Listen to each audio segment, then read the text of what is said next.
మనకి అక్కడ ఎన్ని ఓట్లు ఉన్నాయి, ఇవంతా స్క్రూటినీ చేశారు. ఇప్పుడు సుదీర్ఘ కసరత్తు చేశారు. ఈ కసరత్తు ద్వారా 2 రోజుల పాటు చేసిన కసరత్తు ప్రతి అసెంబ్లీ నియోజకవర్గానికి ముగ్గురు ఫైనల్ చేశారు. ముగ్గురిని ఫైనల్ చేశారు. ఈ 3 లిస్టులతో ఇప్పుడు ఢిల్లీ వెళ్ళింది లిస్టు. ఈ 3 పొత్తు లేకపోతే ఈ 3లో ఒకళ్ళు, పొత్తు లేదన్న కోణంలోనే చేయమని చెప్పేసింది పార్టీ అధిష్టానం. 25 పార్లమెంట్ స్థానాలకి, ఈ అసెంబ్లీ స్థానాలకు కూడా. అందులో కొంతమంది ఆ అభ్యర్థులు కూడా వచ్చారు, ఎవరైతే అప్లై చేసుకున్నారు వాళ్ళతో కూడా మాట్లాడారు. ఎంత ఖర్చు పెట్టగలరు, ఏంటి కథ, అక్కడ ఉన్న పరిస్థితులు ఏంటి, మనకున్న ఫేవరిజం ఏంటి అన్నటువంటి. ఇది టోటల్ గా జరిగిన సీన్.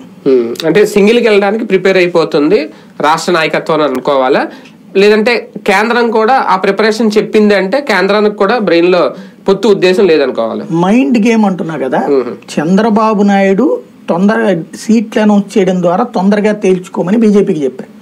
వీళ్ళు మేము ఒంటరిగానే పోరాటానికి సిద్ధంగా ఉన్నాం, నువ్వు సీట్లు పెంచుతావా లేదో తేల్చమని చెప్పి వాళ్ళు ఇద్దరు ఒకళ్ళ మీద ఒకళ్ళు మైండ్ గేమ్ అంతే. ఇప్పుడు వాళ్ళ లెక్క ఏంటంటే వాళ్ళు ఏదో లెక్క చెప్పారు, ఆ లెక్కని నువ్వు ఇస్తానంటే ఓకే, లేదంటే మేము ఆల్రెడీ అన్ని చోట్ల పోటీ చేయబోతున్నాం. ఇక్కడ ఇంకొక లాజికల్ పాయింట్ ఉంది.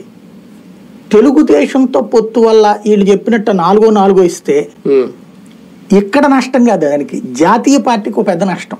ఇప్పుడు ఇక్కడ కనుక ఒక 10 పార్లమెంట్ స్థానాలు అనుకుంటే ఒక 5-6 వాళ్ళు గెలిచారు అనుకుంటే అది ఒక ఉపయోగం ఉంటుంది వాళ్ళకి.